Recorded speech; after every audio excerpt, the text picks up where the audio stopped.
Hello everyone, আসসালামু আলাইকুম। সবাইকে আমন্ত্রণ জানাচ্ছি আমাদের নিয়মিত আয়োজন নারী উদ্যোক্তার সাফল্য অনুষ্ঠানে এবং সাথে আছি আমি হাসিনা আনসার নাহার। প্রিয় দর্শক, প্রতি পর্বে আমাদের স্টুডিওতে একজন নারী উদ্যোক্তা আমন্ত্রিত থাকেন। আজকে আমাদের স্টুডিওতে আমন্ত্রিত আছেন আরবি শারমিন।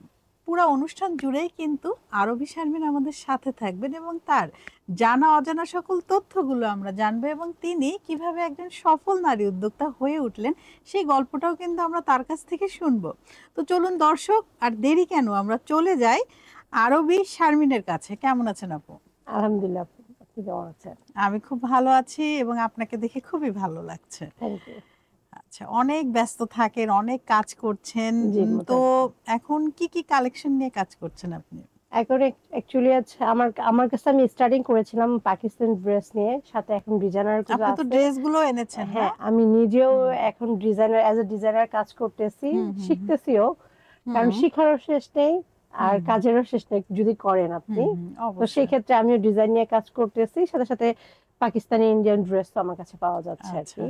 তো আর দেশীয় প্রোডাক্ট বলতে আপনার যেমন চান্দ্রি সিল্ক, হুম, হুম, তারপরে হ্যান্ডলুম জামদানি, এগুলো পাওয়া যায়।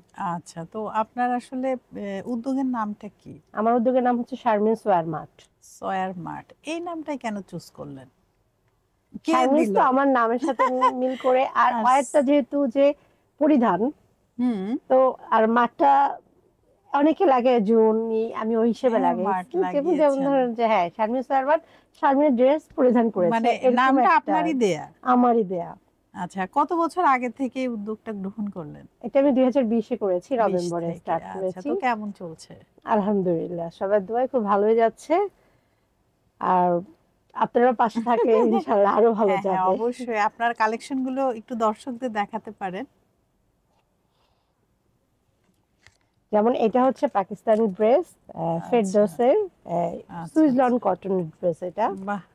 এটা খুবই যারা খুব সফট। বেশি আরামপ্রিয় আর হ্যাঁ, তাদের ও জন্য আর মাই কি। গড! অনেক লাক্সারি না, কিন্তু পাকিস্তানি এগুলো হয় কি আরামপ্রিয়র জন্য আরামপ্রিয়র বেশি। হ্যাঁ, জন্যই, হ্যাঁ, আর লাক্সারি সেটাই। গুলো হলে আপনাদের যেমন হুম, ইন্ডিয়াতে খুব মানুষ লাক্সারি স্টাইলের নেয়, হ্যাঁ। কিন্তু আরামের জন্য ওয়াও! এটা পাকিস্তান কিন্তু বেস্ট। খুবই কালারফুল, হ্যাঁ, না এগুলো হচ্ছে ফেস্টিভ্যালে যে পরার জি মতো। জি এগুলো হুম, হচ্ছে হ্যান্ডলুম শাড়ি আর কি। আর হুম। এটা হচ্ছে হ্যান্ডলুম জামদানির মধ্যে। এগুলোর প্রাইস কেমন? এগুলো এই আমরা যেহেতু অনেক সময় দেখা যায় অনেক জায়গায় যাই, আমাদের প্রিয়জনদের জন্য তো আমরা কমায় রাখি অবশ্যই, হুম, ওই হিসেবে একটু কম আছে। আর এটা খুবই এমনিতে অনেকে সুন্দর।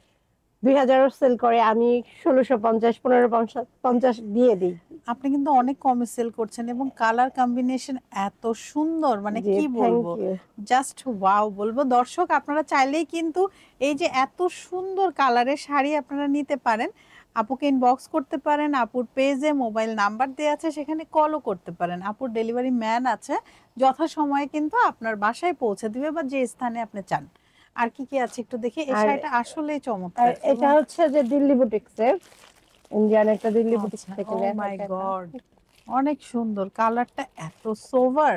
এটা যে কোনো ফাংশনে, যে কোনো অনুষ্ঠানে জি, কিন্তু এটা পার্টি হ্যাঁ ওয়্যার। একদম আর পার্টি ড্রেস আমি বলবো, এবং কালারটা কিন্তু খুবই সোভার। এগুলো আমাদের নিজস্ব দিল্লি বুটিক্স থেকে কাজ করানো হয়েছে, বাট দিল্লি এটা বুটিক্স। অর্ডার দিয়ে কাজ করানো হয়েছে। আচ্ছা, আচ্ছা, মানে হ্যাঁ, যারা এগুলো তো আপনার কমফোর্টের মধ্যে আর কি কাপড়টা খুঁজে, হুম, ওদের জন্য আর কি একটা কমফোর্ট টাইপের কি কাপড়টা, যেটাকে অনেকে জমজমও বলে, অনেকে হচ্ছে যে এটাও তো ওই সফট। রিয়ন কটন বলে। হ্যাঁ, হ্যাঁ, এটা পরে ওইটা কিন্তু দিয়েই খুব করানো আরাম। হয়েছে। আপনি পার্টিতেও ক্যারি করতে পারবেন অথবা যে কোনো কোথাও বেড়াতে গেলেন, ঘুরতে গেলেন, মানে আমি বলবো খুবই আরামদায়ক, ঠিক না? খুবই আরামদায়ক, হ্যাঁ, হ্যাঁ। আমি হাতে নিয়েই বুঝতে পেরেছি এবং অনেক কালার সফট, মানে কম্বিনেশন একদম মাখনের চমৎকার, মতো এবং যেটা বলে আরেকটা আর শাড়ি কি। আমরা দেখতে পাচ্ছি এবং একটা ড্রেসও। জি, ওয়াও! এটা হচ্ছে এটা তো হ্যান্ডলুম জামদানি। সেই কমলা সুন্দরী না? না, এটা হচ্ছে লাল, কমলা না। ও আচ্ছা, এটা হচ্ছে সিঁদুর লাল যেটা বলে সিঁদুর সেটা, লাল। সিঁদুর মানে লালটা ক্যামেরার সামনে হয়তো বা কমলা দেখা দেখা যাবে, বাট যাবে। এটা আসলে সিঁদুর লাল। সিঁদুর লাল। হ্যাঁ, এইগুলোর প্রাইস কেমন? রিজনেবলই হবে, হ্যাঁ, ফ্রেন্ডলি এগুলো বাজেটই হচ্ছে যে হবে। আমি হুম, হুম। 2000 করে দিচ্ছি। এগুলা অন্যের জন্য আমি নিজেই দেখেছি যারা সেল করে 2500-ও সেল করে, এমন দেখেছি মানে যে আমি। যেভাবে পারছে পারতেছে আর আর কি, কি। হ্যাঁ, আবার অনেকে দেখা যায় গ্রাহকদের। যে ওই অনেক হাত হয়ে গেলে দেখা যায় কস্ট বেড়ে যায়। হ্যাঁ, অনেক হ্যাঁ, সময় আমরা মানুষকে দোষ দিই যে না বেশি সেল করতে, না দেখা যাবে আসলে তার সেলাই বিষয়টা বেশি তা পড়ে না। যায়। হ্যাঁ, তার ওই এরকম, কেনাটাই হ্যাঁ। বেশি পড়ে যায়। এবং এই কালারটাও কিন্তু চমৎকার, একটি পার্টি লুকস আছে এখানে, আপনারা চাইলেই কিন্তু এ ধরনের কালেকশন রাখতে পারেন যারা পছন্দ করেন। আসলে এটার লেসটা আমার কাছে খুবই ভালো লেগেছে সত্যি বলতে। এরকম একটা পার্টি ড্রেস কার না চাই বলেন? আমার তো চাই।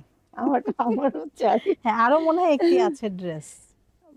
ওই ড্রেসটা মনে হয় দেখানো একটু হয়নি। দেখাইছি, না, এটা এটা দেখিয়ে, পাকিস্তানি ও হ্যাঁ স্টাইল এটা করেছি। পাকিস্তানি। হ্যাঁ, মানে আমি আচ্ছা, সবগুলো থেকে একটা একটা করে হ্যাঁ, মোটামুটি নিয়ে আসছি, যেহেতু অনেক আমরা সুন্দর আপনার অন্য একটা কালেকশন। প্রোগ্রামে হুম। এসেছি জাস্ট একটু দেখানোর জন্য। না, না, আপনার শাড়িগুলার আপনার চয়েস ভালো, আমি এটা বলব। আসলে থ্যাংক ইউ। দর্শক আমাদের এই ধরনের প্রোডাক্ট রাখা উচিত যেটা হচ্ছে আমাদের কাস্টমারদের চয়েস।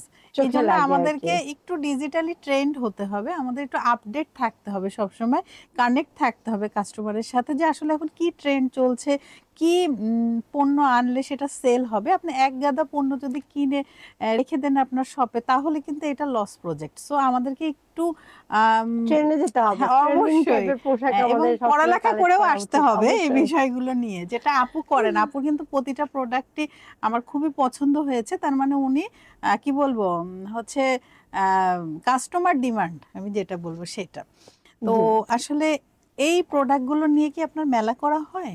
হ্যাঁ, হ্যাঁ, প্রচার করেন কিভাবে? প্রচার হচ্ছে যে পেজেতে পোস্ট চলতে থাকে, হুম, মেলাও করি, হুম, এই তো। হুম, আর ছোটখাটো প্রোগ্রামে গেলে যেরকম হুম, হুম, না অবশ্যই নিজেকে তো মানে প্রচার ধরে করতে দেখার হবে। যে অপশনটা, এটা ছাড়া যায় না আর কি। হুম, যেখানে একটু সুযোগ পাই আমরা, যেহেতু উদ্যোক্তা, সেই হিসেবে একটু নিয়ে যাই যে অ্যাটলিস্ট আপনি নেন না নেন, হুম, ধরে দেখেন যে আমার ধরে দেখেন, কোয়ালিটিটা কেমন, আমি হ্যাঁ কি নিয়ে কাজ সেটাই, করতেছি। মানে আপনার কারণ অনেকে দেখা যায় যে অনলাইনে আপনাকে দেখাচ্ছে একটা, হুম, দিয়ে হুম, দিচ্ছে আরেকটা, যার কারণে অনলাইনটা এত বদ্ধ হুম, হয়ে হুম, গেছে। একদম। বাট ওইটার কারণে আমাদের হুম, এত কষ্ট যে আপনারা একটু জাস্ট আমাদের কোয়ালিটিটা দেখেন যে হুম, আমরা হুম। কি করতেছি, কি নিয়ে কাজ করতেছি। আর মেলা কবে থেকে শুরু করেছেন, মেলায় মেলা প্রোডাক্ট আমি নিয়ে? শুরু করেছি 2022 থেকে। আচ্ছা, কেমন সেল হয়?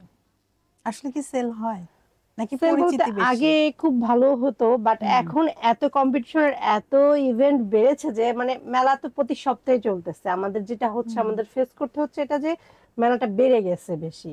কিন্তু এই যে মেলার তো একটা স্টল ভাড়া আছে এবং যাতায়াত যে কস্ট, আপনি এত জিনিস প্রোডাক্ট নিয়ে আসবেন, তো সবকিছু মিলিয়ে কি আসলে কি লাভজনক ব্যবসা মেলাটা? না, এখন যদি লাভ ধরতে যাই সেটা হয় না, অ্যাকচুয়ালি আমাদের না, প্রচারটাই হয়ে পরিচিতিটা যায়। হয়, হ্যাঁ, প্রচার। প্রচার হয়, পরিচিতি হয়, হুম, যারা না পারতেছে দেখতে তারা দেখতে হুম, পারতেছে। হুম, হুম, হুম। আর নিজেদের ব্র্যান্ডিংটা হচ্ছে আর কি, হচ্ছে। এইটা তো একটা কাজ অনেক সময় হচ্ছে। আমরা দেখি যে যারা অর্গানাইজার থাকে, যদি সেখানে সেল না হয়, হয়তো 30টা দোকান আছে, হয়তো বা 20টাতে সেল হয়েছে আর বাকি 10টা 10টাতে হয় না। একটু স্লো গিয়েছে। তো সেক্ষেত্রে দেখা যায় যে অর্গানাইজারকে দোষারোপ করে। তো এই বিষয়গুলো একটু বলুন। এটা কি আসলে কি অর্গানাইজারের দোষ? আমার তো মনে হয় না। না, রিজিক বলে একটা ব্যাপার আছে, হ্যাঁ। যে আপনার রিজিকে যে আপনার পাশে বসে একজন লাখ টাকা কামাই হুম, করতেছে, আপনার হচ্ছে না। হুম। সো সেটা তার রিজিকে আছে, এবং আপনার প্রোডাক্ট টু আছে, আমার প্রোডাক্ট নাই, ভ্যারি এটা করে বুঝতে কিন্তু, হবে। তাই না? হ্যাঁ, ভ্যারি করে। সেটা একটা ব্যাপার যে অনেক সময় দেখা যায় যে আমার চেয়ে আমার পাশের জনের প্রোডাক্ট কোয়ালিটি ভালো, হুম, হুম। বা সে ট্রেন্ডের সাথে চলতেছে, বা আমার দেখা যায় যে আমারটা ভালো বাট তারটা একটু কস্ট কম, আবার আমার চেয়ে অনেক নিম্ন সময় হইতে হয় পারে। যে বোঝানোর একটা ব্যাপার হ্যাঁ, থাকে। অনেকে আছে যে খুব ভালো আপনাকে কনভিন্স করতে হ্যাঁ, পারতেছে, এটাও একটা ব্যাপার একটা আছে। আবার থাকে। অনেকে আছে দেখা যায় সেম জিনিসের আপনার কয়েকটা দেখবেন যে কোয়ালিটি হয়। হুম, হুম, হুম। আর আমি এটাকে বেশি দাম বলছি, আমার কোয়ালিটি ভালো, অনেকে কোয়ালিটি দেখতে যায় না। হ্যাঁ, হ্যাঁ, ওরা দামটা দেখে রিজনেবল একটা বাস। বাজেটের মধ্যে চিন্তা করে যে এই ধরলাম 2 দিনই পরবো তো, হুম, আচ্ছা হুম। এত এত দাম দিয়ে লাভ কি, অনেকে হ্যাঁ, এই জিনিসটা সেটা চিন্তা এটা করে, চিন্তা অনেকে করে। কোয়ালিটি চিন্তা করে, অনেকে কিন্তু দাম চিন্তা করে। হুম, হুম, হুম। যার কারণে অনেক সময় দেখা যায় যে আপনার কাছে ভালো প্রোডাক্ট থাকার পরও আপনার সেল কম হবে, কারণ হুম, আপনার হুম, কোয়ালিটি ভালো আনতে যে আপনার দাম বেশি পড়তেছে হুম, হুম, আপনার, আর ওনার কোয়ালিটি খারাপ হওয়ার পরও সে সেল করতেছে, তার দাম কম, হুম, অন্যের হুম, বাজেটে কুলায় হুম, যাচ্ছে। এটা আমাদের অনেক সময় দেখা যায় যে সবার বাজেটে হুম। হয় না, এটা না, সত্য তা তো কথা। অবশ্যই। তো আপনার বিজনেসের ক্ষেত্রে মার্কেটিংটা কিভাবে করেন? আমারটা আমি বুস্ট কম করাই, এই কারণে কম করাই কারণ আমার ফার্স্টের একটা আইডি নষ্ট হয়েছে। আচ্ছা, আমি আচ্ছা। বুস্টিং বলতে দুইটা ভালো, আমি নাম মানে বলবো না, দুইটা ভালো পেজ থেকে করাইছি, বাট পরে জানতে পারছি তারা নাকি কুপন দিয়ে বুস্ট করাইছে, যার কারণে আমার পেজটা পুরো অ্যাড রেস্ট্রিক্টেড হয়ে গেছে। ও। তো দেন আবার নতুন একটা পেজ মানে কি আপনার সেই নতুন থেকে শুরু করা খুব হুম, হুম।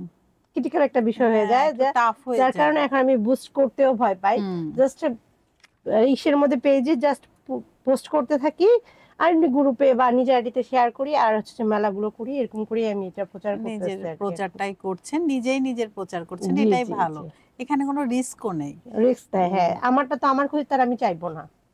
প্রোডাক্ট সোর্সিং করতে কি কি প্রবলেম ফেস করেন? মেইনলি হচ্ছে যে যদি আমরা এই একজন মানুষ যদি কাজ স্টার্টও করে, সে তো সরাসরি মেইন জায়গা থেকে তো আনতে পারে না, তার জায়গাটা সোর্স করতে যে সময়টা লাগে, দেখা যায় আপনার কাছ থেকে আপনি বলতেছেন না আমি নিজে ম্যানুফ্যাকচার, আপনাকে বিলিভ করে আমি কিনতেছি এই প্রোডাক্টটা, তারপরে দেখা যাচ্ছে যে আমি আপনার থেকে যে দামে কিনছি এটা বাইরেই সেল হচ্ছে এই দামে, তো আমি আপনার কাছ থেকে অ্যাজ এ হোলসেলার কিনলাম, তখন আমার সেল করতে কষ্ট। আর অনেকের কাছে কারো যে পরামর্শ নিবেন বা কারো কাছে জিজ্ঞেস করবেন, কেউ কাউকে হেল্প করতে চায় না এই দিক দিয়ে, যে না এই জায়গাটা ভালো পাওয়া যায় বা আপনি যান। মানুষ একটু হয়তো বা নিজের বিজনেস চিন্তা করে, না হলে হিংসা করে, একটা কিছু হবে, বাট এই প্রোডাক্ট গুলা নিজে মানে খুঁজে বের করা, সেটা আপনি ইন্ডিয়া বলেন, পাকিস্তান বলেন, দেশীয় বলেন, বাট জায়গার মতো যাওয়াটা খুব টাফ, খুবই টাফ। এটা একটা ভালো কথা তো বলেছেন। চিনতে যদি আমরা নিজেরাই ঠকে যাই, বেচতে তো ঠকবো অবশ্যই। অবশ্যই আমার চেয়ে যে কমে কিনেছে সে তো একটু কমে সেল করতে পারতেছে, আমি পারতেছি না, তো না, এই ক্ষেত্রে আমি ঠকে আসলে গেছি। সোর্সিং একটা অনেক বড় একটা বড় বিষয়, খুব ইম্পর্টেন্ট একটি বিষয়। আর উদ্যোক্তারা আসলে এই লাইনে তো আসতে চায়, তো সেক্ষেত্রে যারা আসতে চায় তাদেরকে আপনি কি পরামর্শ দিবেন? আসলে উদ্যোক্তার জন্য বেশি কি প্রয়োজন? যদি নিজের হাতে তৈরি জিনিস না থাকে, আমি বলবো যে আগে আপনি প্রোডাক্ট ভালো মতো সোর্সিংটা শিখেন, কোত্থেকে আপনি খুব কম দামে বা সবচেয়ে ভালো প্রাইসে আপনি নিতে পারবেন, দেন আপনি স্টার্ট করেন। অনেক আছে যা আমি এক জায়গাতে নিলাম, নিয়ে স্টার্ট করে দিলাম, তারপরে এখন তুমি এক দুইটা নিয়ে আমার কাছ থেকে করলা, পরে আরেকজনের কাছ থেকে নিলে দাম বেশিটা বাড়তেছে। তো আমি চাইবো যে মেন যে জায়গাগুলো চিনে চিনে মানুষ যদি একটা স্টার্ট করে, অথেন্টিক সোর্স দরকার, স্টার্ট করে, তাহলে তার আর কি ঠকার সম্ভাবনা কম কম থাকে। আচ্ছা, এই যে নারীরা যে কাজ করছে, আপনি নিজের পায়ে নিজে দাঁড়িয়েছেন, তো সবাই তো চায় নিজের আইডেন্টিটি, আসলে এই বিষয়ে একটু বলুন যে কেন নিজের পায়ে দাঁড়াবে, কেন অ্যাকচুয়ালি নিজে আমরা কিছু মেয়ে হিসেবে করবে? যদি বলি, যাদের বিয়ে হয়ে যায় তারা দেখা যায় যে কিছু হলেই একটা কিছু, আপনি একটা ড্রেস পছন্দ হইলো, ধরেন সে কিছুই করতেছে না, হাজবেন্ড কে বলতে হবে যে আমার এটা ভালো লাগছে, হ্যাঁ, এটা টাকা অবশ্য দাও। ঠিক। এই হ্যাঁ, জিনিসটা অনেক সময় দেখা যায় যে আমি যে বলবো আমার কাছে কেমন লাগে, ঠিক আছে, হুম, আমি অনেক সময় এখনো আমি যে নিজে কিছু করতেছি, তারপরে যদি কিছু আমি কোথাও যাই আমার হাজবেন্ডকে বলি, কিন্তু বলার আগে আমার অনেকক্ষণ আমি চিন্তা করি বলবো কিনা, আবার মানবে কিনা, এরকম একটা মানে কাজ একটা মানে দ্বিধাদ্বন্দ্বে হ্যাঁ থাকে। চলতে থাকে।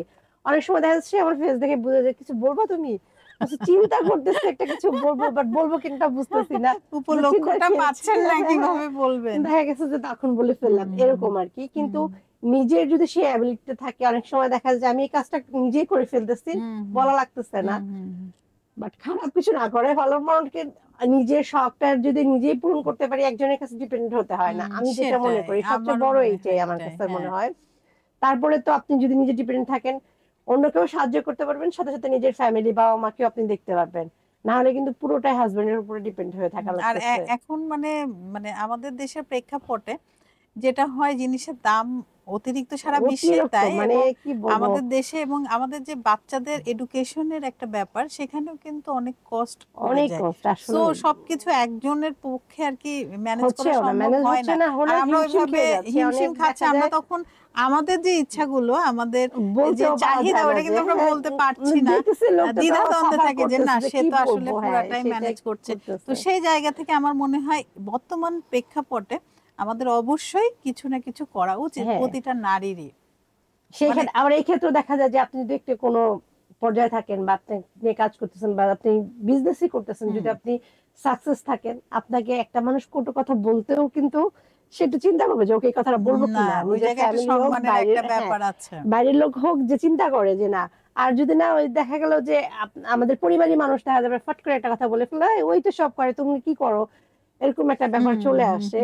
তো সেই ক্ষেত্রে আমি চিন্তা, আমার কাছে মনে হয় যে মেয়েদের কিছু কিছু স্বাবলম্বী একটা হওয়া করা উচিতই, উচিত, কিছু না কিছু অবশ্যই কিছু অবশ্যই একটা। করা উচিত। দর্শক আপু খুব ভালো একটি পয়েন্ট উঠিয়েছেন, সেটি বলেছেন, সেটি হচ্ছে মেয়েদের কিছু না কিছু করা উচিত, আসলেই করা উচিত।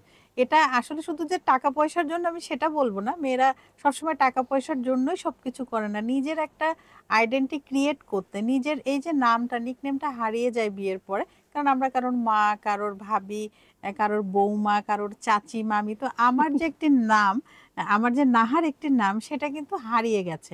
এবং আমি যখন আমি এই সমস্ত দায়িত্ব পালন করার পরে, মানে প্রতিটা ক্যারেক্টার প্লে করার পরে, রোলগুলো প্লে করার পরে আমি যখন যে সময়টা পাচ্ছি, সেই সময়টা যদি আমি যে কাজে পারদর্শী সেই কাজটাকে নিয়ে একটু পড়ালেখা করে একটু এগিয়ে যায়, তাহলে কিন্তু দেখবেন আমাদের সেই নামটা আবার ফিরে আসে। আর আমার মনে হয় এটা অনেক সম্মানের। এটা আসলে শুধু টাকা পয়সা না, একটা নিজের অস্তিত্বটা ক্রিয়েট করার জন্য, আইডেন্টিটিটা আনার জন্য কিন্তু আমরা এটা করতেই পারি।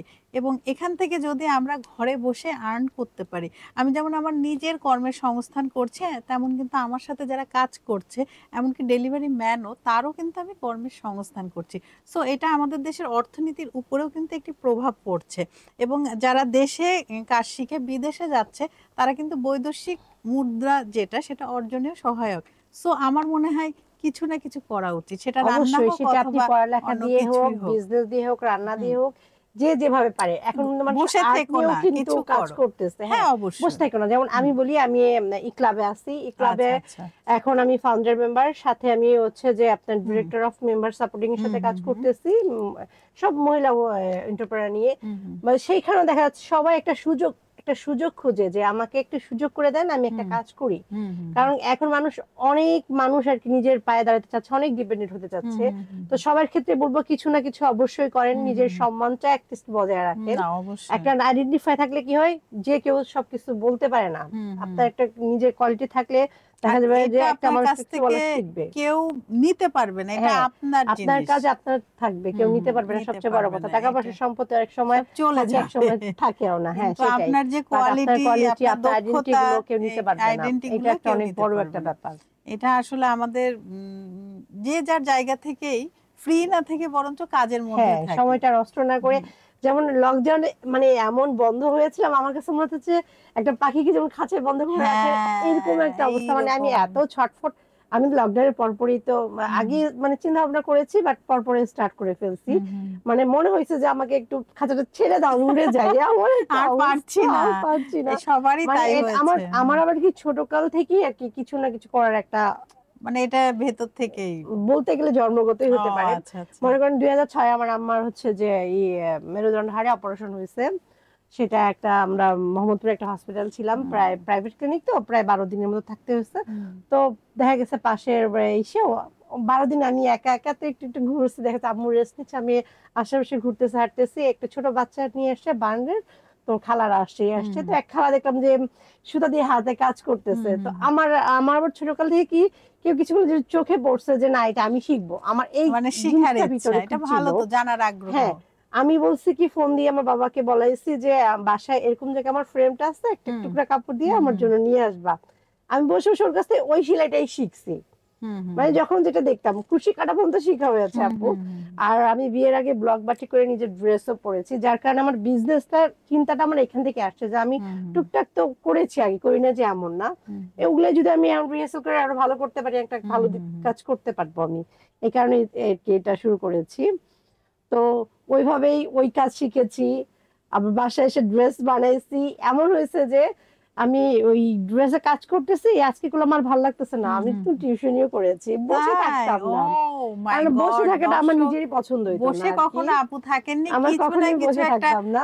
করার মধ্যেই হ্যাঁ, ছিলেন, এবং এখনো উনি এখনো কিছু না হ্যাঁ। কিছু করার মধ্যে আছেন। সেটাই। এটা কিন্তু আসলে অনেক বড় একটা ব্যাপার যে আপনার কাজ করার প্রতি আগ্রহ, এটা কিন্তু আপনাকে দেখে আরো 10 জন উৎসাহিত হ্যাঁ, হবে। সেটাই। তো হুম, দেখা গেছে যে একদিন রাতে 4 রাতে আমার মানে হঠাৎ আমার ব্রেনে কাজ করছে যে এই ড্রেসটা আমি কালকে রাত্রে, কালকে ঈদের দিন গোসল করে আমার ড্রেস আমি নিজে হুম, বানাইছি, হুম, এটা পরবো। হুম, বাট অনেকটা কাজ বাকি ছিল। হুম, হুম, সারা রাত জেগে সেই কাজ আধা মানে যেভাবে আমি কমপ্লিট করতে হুম, পারি, হুম, হুম, মানে পড়তে হবে আমাকে, আমার আমার হচ্ছে একটা বিষয় ছিল, হুম। ঠিক ওইটাই আমি গোসল করে পড়েছি। ও মাই গড। এমন মানে না, আমার এটা ভালো, লাগে। এটার জন্য তো আরো আপনার কাজের দক্ষতাও বাড়ছে। জি, মানে এই কারণে নিজের প্রতি হুম, একটু হুম, হুম, কনফিডেন্সটা হুম। কাজ করে আর কি। আচ্ছা আপু, ভবিষ্যৎ পরিকল্পনা কি? একই হচ্ছে নিজের ব্র্যান্ডটাকে আগিয়ে নিয়ে যাওয়া, সাথে এই যারা এন্টারপ্রেনার আছে, মহিলা যাদের বলেন, আর আমরা তো পুরুষ যাদের বলতে পারবো না, মহিলাদেরই অনেক সংস্থান দরকার পড়ে। তো সবার জন্য একটু কাজ করতে চাই, এই সুবিধাটা হলে ভালো হয়। Thank you. নিজের সাথে সাথে দেশেরও একটা আর কি উন্নতি হ্যাঁ, করার ইচ্ছা অবশ্যই। আছে। তো আপু, আমরা কিন্তু কথা বলতে বলতে অনুষ্ঠানের একদম শেষ দিকে চলে জি এসেছি। আপু। আপনার কেমন লাগলো নারী উদ্যোক্তার সাফল্য অনুষ্ঠানে এসে? অ্যাকচুয়ালি এটা একটা বলতে গেলে আমাদের জন্য অনেক বড় একটা সুযোগ। হুম হুম। এইটা ইচ্ছে হলে সবাই পায় না, তো সেই হিসেবে আমি আপনার কাছ থেকে অন্তর থেকে থ্যাঙ্কফুল। অনেক আপনাকেও ভালো লাগছে ধন্যবাদ। আমার কাছে, আর আপনি স্পেশালি আমার একটা পছন্দের মানুষ। না, আপনিও অনেক পছন্দের আপু আমার, মিষ্টি আপু। আপু আমাকে একটা গিফট দিয়েছেন খুব সুন্দর হিজাব এবং অনেকগুলো হচ্ছে পিন, হিজাব পিন। তো আপনারা চাইলেই কিন্তু হিজাব এবং এই পিনগুলো আপুর পেজ থেকে সংগ্রহ করতে পারেন আপু। আপনাকে অনেক ধন্যবাদ আমাদের এই আপনাকেও ধন্যবাদ অনুষ্ঠানে আমাকে এত আসার সুন্দর জন্য। একটা সুযোগ দেওয়ার জন্য। Thank you. আবারও নতুন কোনো আয়োজনে আপনার সাথে দেখা ইনশাল্লাহ হবে। দেখা হবে। দর্শকের উদ্দেশ্যে কিছু বলুন। এই তো বলা তো হয়ে গেছে যে হ্যাঁ, সবাই নিজের পায়ে দাঁড়ানোর একটা হ্যাঁ চেষ্টা সেটাই। করবেন, যাতে নিজের একটা আইডেন্টিফাই, একটা কোয়ালিফাই দরকার আছে সবারই। আমি হুম, যেটা হুম, মনে করি, আমারটা এটা অন্তর থেকে আসে যে না, হুম, সবাই হুম, কিছু না কিছু নিয়ে কাজ করুক এবং সেটাই। নিজের আলাদা একটা আইডেন্টিটি থাকুক, এটাই চাই। আর বাংলাদেশটা এন্টারপ্রেনার দিয়ে ভরে যাক, ভরে গিয়েছে অলরেডি। আরো যাক, কোভিড আমরা এর পরে সবাইকে আরো নিয়ে ভরে কাজ যাবে। করি, হ্যাঁ, না এটাই অবশ্যই। চাওয়া আর কি। অনেক ধন্যবাদ আপু, ধন্যবাদ অনেক আপনাকে। ধন্যবাদ। দর্শক আপনারা যারা এতক্ষণ আমাদের সাথে ছিলেন, আপনাদের সবাইকে অসংখ্য ধন্যবাদ। আপনারা চাইলেই কিন্তু আমাদের এই অনুষ্ঠানে আসতে পারেন। সেক্ষেত্রে আমাদেরকে ইনবক্স করতে পারেন, আমাদের ইমেইলে মেইল করতে পারেন অথবা আমাদের যে পোস্ট আছে সেটার কমেন্ট বক্সে কিন্তু কমেন্ট করতে পারেন। অফিস থেকে আপনাদের সাথে যোগাযোগ করবে। তো দর্শক, আজ এখানেই বিদায় নিচ্ছি। আবারও নতুন কোনো অতিথিকে নিয়ে আপনাদের সবার মাঝে আমি হাসিনা আনসার নাহার উপস্থিত হব। ততক্ষণ পর্যন্ত আপনারা সবাই ভালো থাকুন, সুস্থ থাকুন এবং আমাদের সাথে থাকুন। আল্লাহ হাফেজ।